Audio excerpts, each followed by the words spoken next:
Hey everybody, this is Dave from Day One RV. I'm going to talk today about a techie issue. Me being a techie for the last 40 years of my life, I think I have the qualifications to talk about it, and I also think I can kind of talk to your level so that we can all understand what it is. And what we're going to talk about is, they call it Wi-Fi as WAN. Let me demystify that. What it means is campground Wi-Fi over the router. That way, all the devices in your rig still work with whatever you have set up. And I'm going to talk a lot about that as we go through. So I think I'm not going to get off into the weeds. We're going to be entertaining, I'm hoping. I'm as entertaining as I can possibly be as me. So let's roll the intro, and we're going to talk about Wi-Fi as WAN.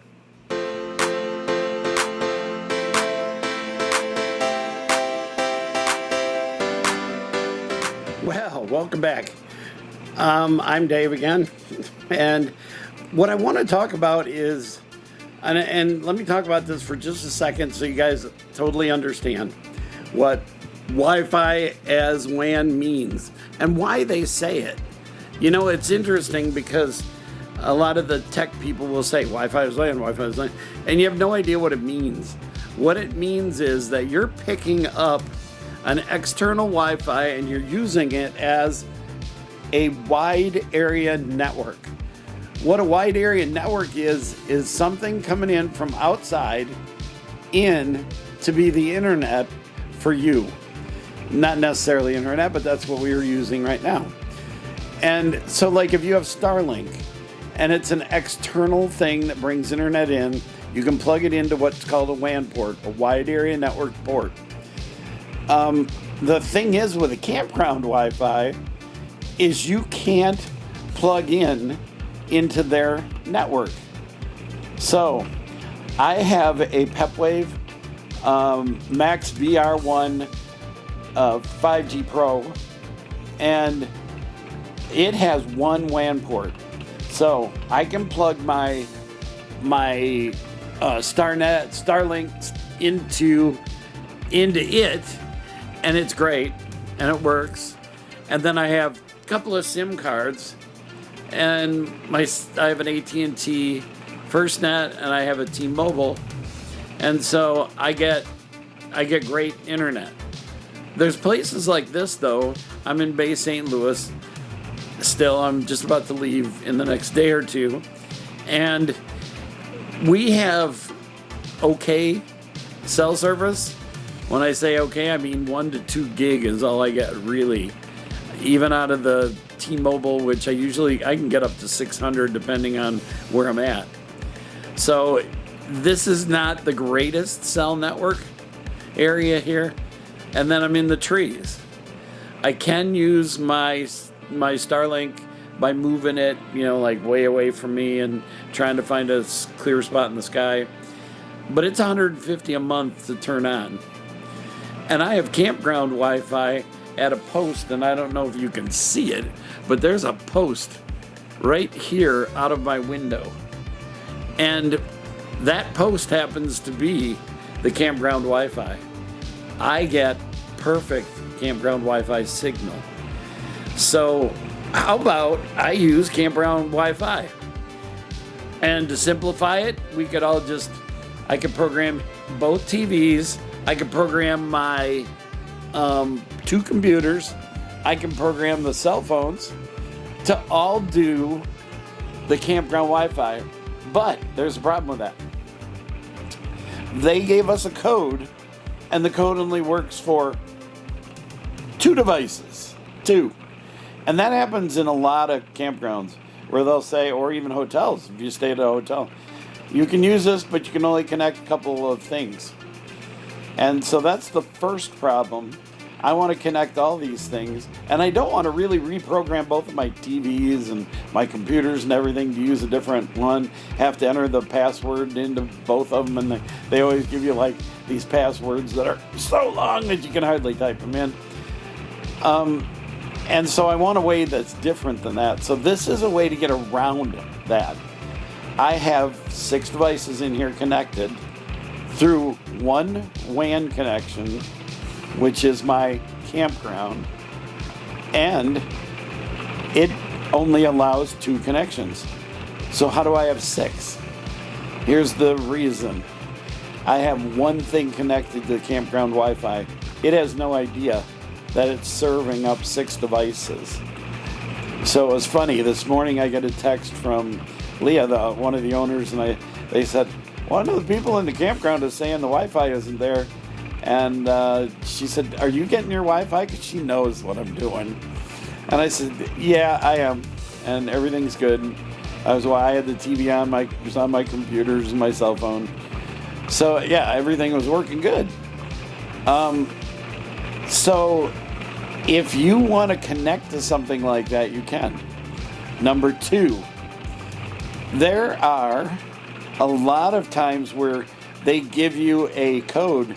You don't enter it as your key. If you know what I mean. You know, when you log into a Wi-Fi, it asks you for your passkey, and then you log in. This Wi-Fi is open. What that means is you immediately go to a website, and you have to type the key in to the website, and it remembers your device. And that's how it keeps track of your device. So, here's the thing. The Pepwave is not a computer. It doesn't have a screen. It doesn't go to websites. How in the world do you get it to connect to the internet without that? And I'm going to show you that. And I did learn this from a couple of other people. I learned it from some trial and error.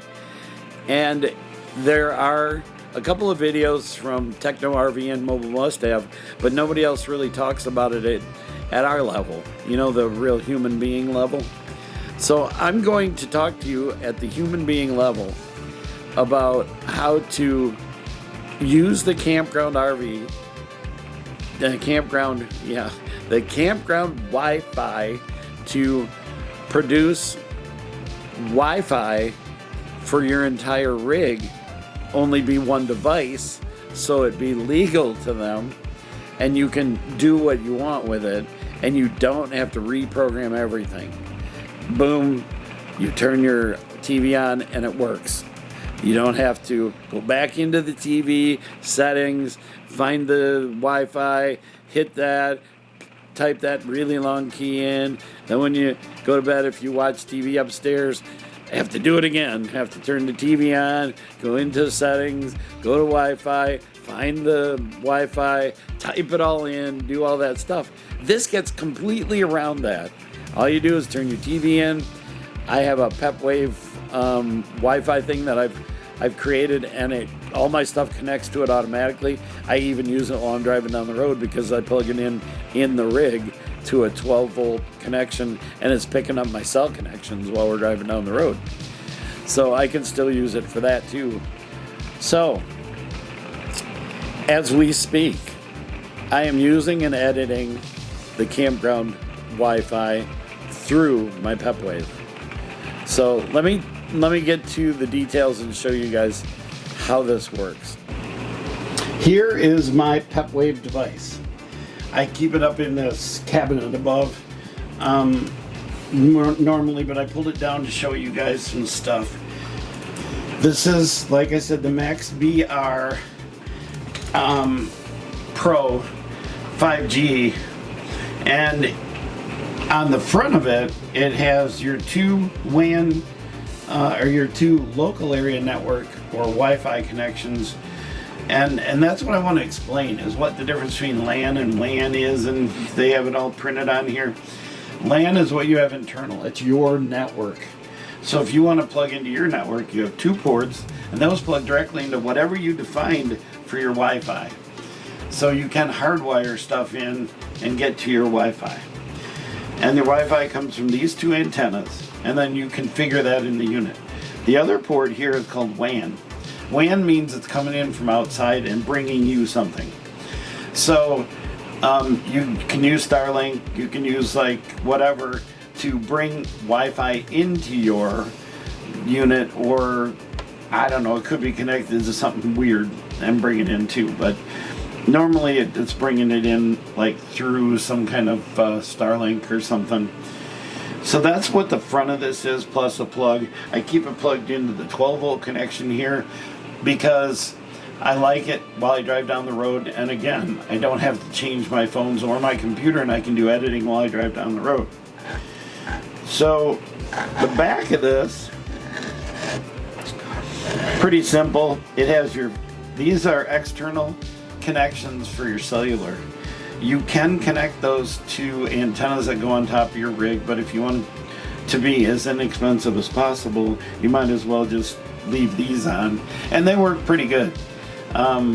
Unless, this, and I'd like to clarify, this is for people who are either full-time and have to have Wi-Fi, people who like to watch their streaming TV, people who have kids that say, I have to have my connection to the internet so I can talk to my friends. Because there's going to be places where you just flat out can't get internet, and this is the device that's going to do it for you with a lot of different possibilities. So it is kind of pricey.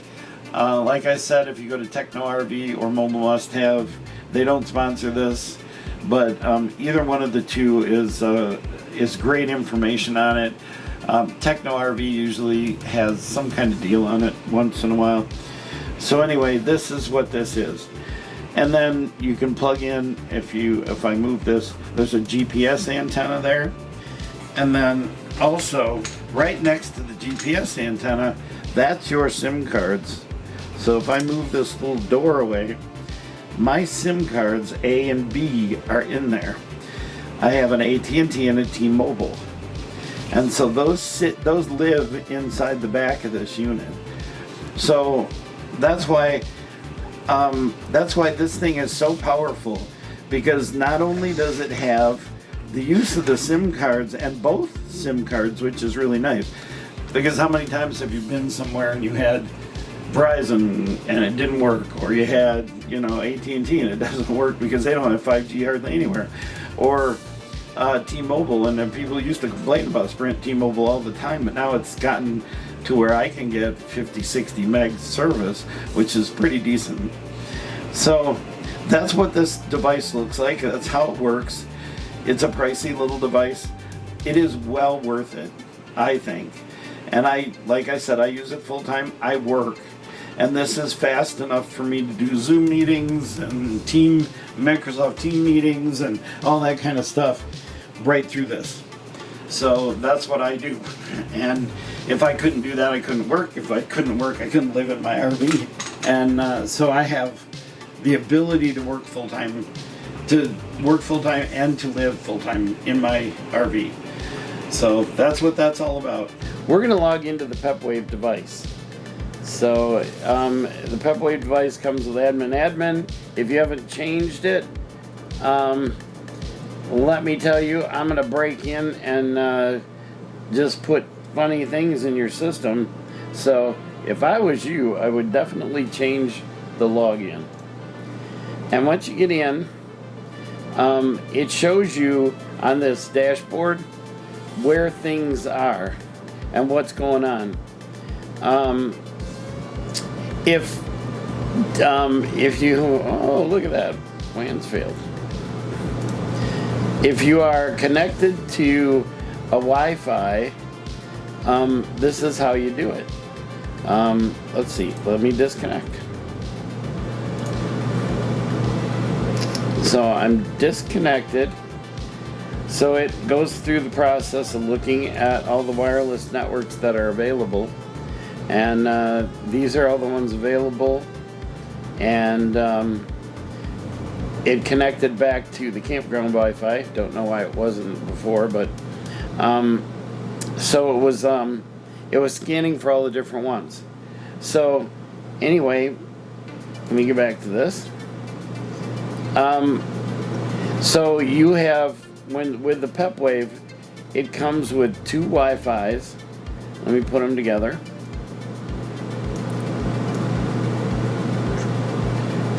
It comes with two Wi-Fis. It comes with 2.4 gigahertz and 5 gigahertz. 2.4 gigahertz will come,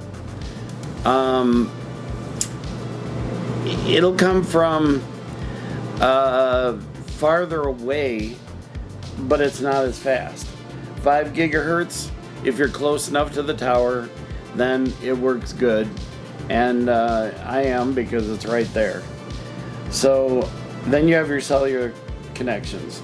And then up here is the WAN connection. I have nothing connected to it right now. It's where the Starlink or whatever would be connected to, hardwired to the router.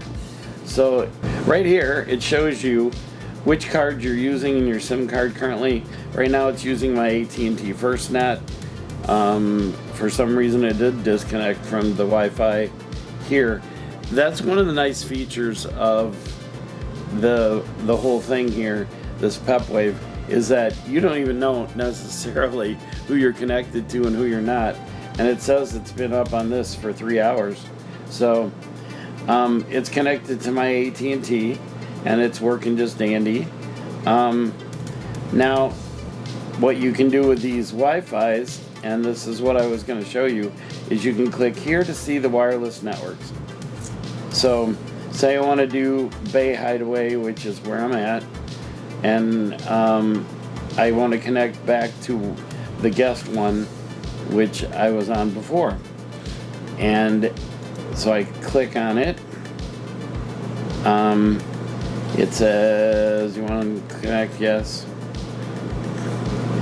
And then I can move these in different priorities. Right now, Starlink would be #1 priority if it was connected. And I really think, to be honest, that the Wi-Fi 5G should be 1 priority, because if I can connect for free to the Wi-Fi, why not? So it's connecting and checking its connectivity and stuff, and it'll give me details. What happens then with the kind of Wi-Fi that you normally have, you'll be asked for a password, and it's failed. It is having problems. But if you connect to a one with a key, it'll do this. It'll come up and it'll ask you a key. You put it in, done, and everybody's happy. The way that you do it when it's an open one, which is what we connect to through this Bay Hideaway connection, is you go through, you connect. So I am connected because it says disconnect, and it says it failed the DNS test, which means it isn't connecting to the internet. But if it was, what you would do, and this is the hard part, make sure all your devices are turned off.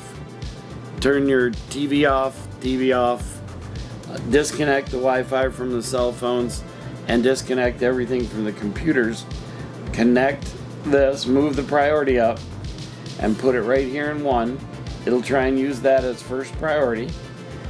And then turn your computer back, connect it back to the Wi-Fi. That'll give you the ability to get the login screen. And then what you do, all you have to do is you pick any of these, a new tab, type something like, and it was funny because I typed www.dell.com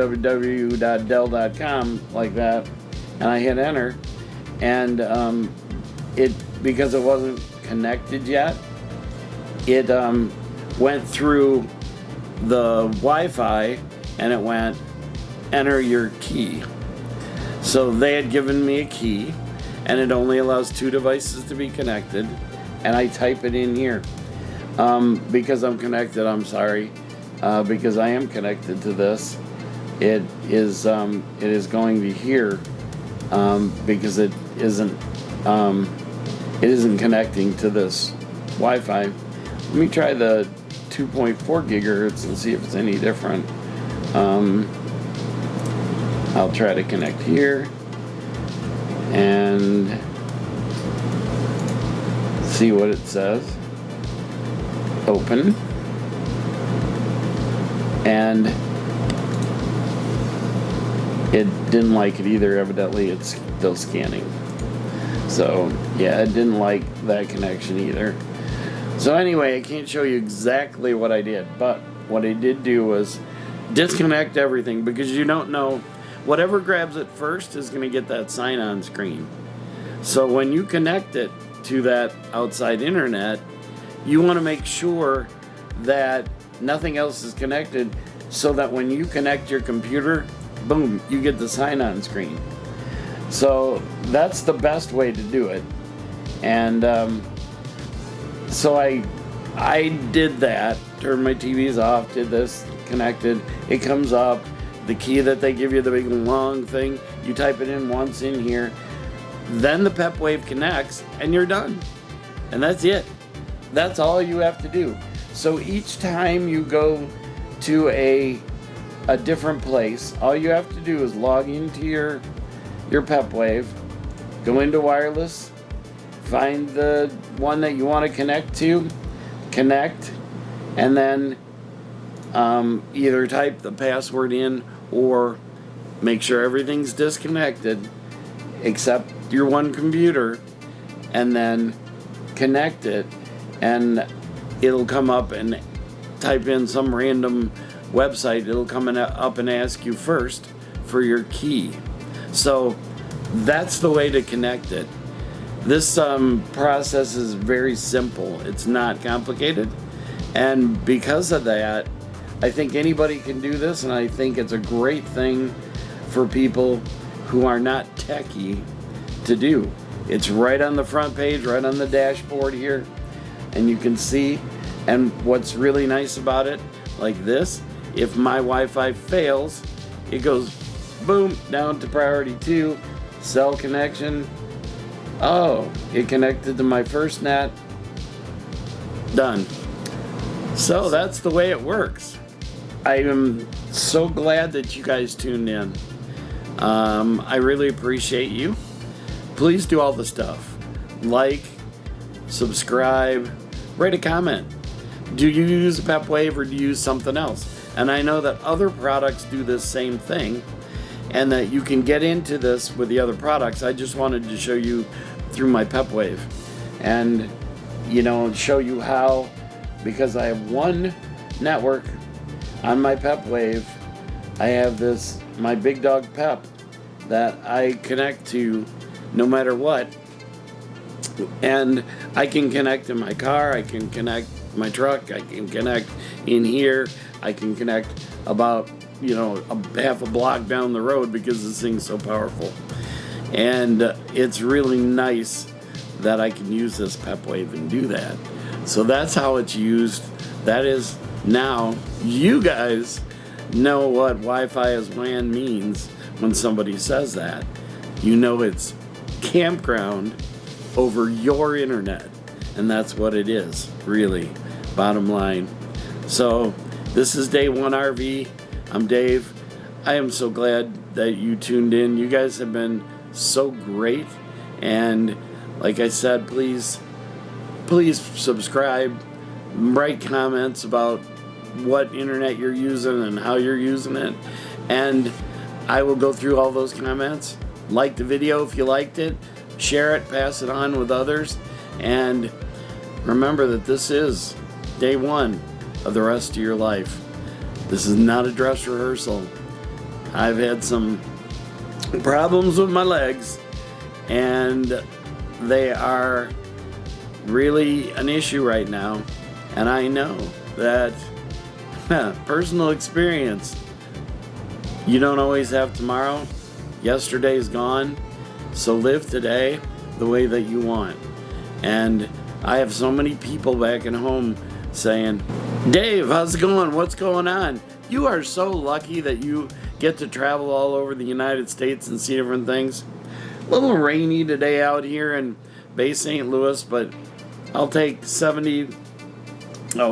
think it's 78 degrees today, and rainy over 40 degrees, and this is the bomb. Thanks, and I just want to let you guys know what life can be like. I want to let you know that yes, I ate an apple. Yes, I'm eating my diet, and I'm trying to stay fit and get smaller and work through these problems that I'm having. New problems, working through a wound clinic, but I've got this under control, and I'm gonna make it happen. So I need to make it to tomorrow. I need to get out west this summer because I'm going to a Switch It Up rally in Colorado, and I'm going to show you guys what that's all about. So on the way out to Colorado, I'm going to show you all kinds of things. I'm heading up north, that way. Yeah, the water's that way. The Gulf of Mexico is right there, and I'm going this way. I don't know why. To Michigan, because I need to clean up some storage units, get rid of some furniture and stuff. Less junk, because I need to kind of shrink things so my costs aren't so much up there. So that's what I'm doing. I'm going to go up there for a little bit. Then I am going to head to Colorado. And on the way, I'll take you guys. I'll stop at some harvest hosts. I'll stop at some campgrounds. And I'll end up in Granby, Colorado at the Switch It Up rally at the end of June. And it's going to be a lot of fun. So that's my plan for right now. You guys follow along, please. I'll do, a few techie videos if you guys want them. And I'll do a lot of videos on the travel and the campgrounds and the harvest hosts and on the rally. So we'll talk to you guys later. You guys have a great day. And remember, like I said, day one, let's do this.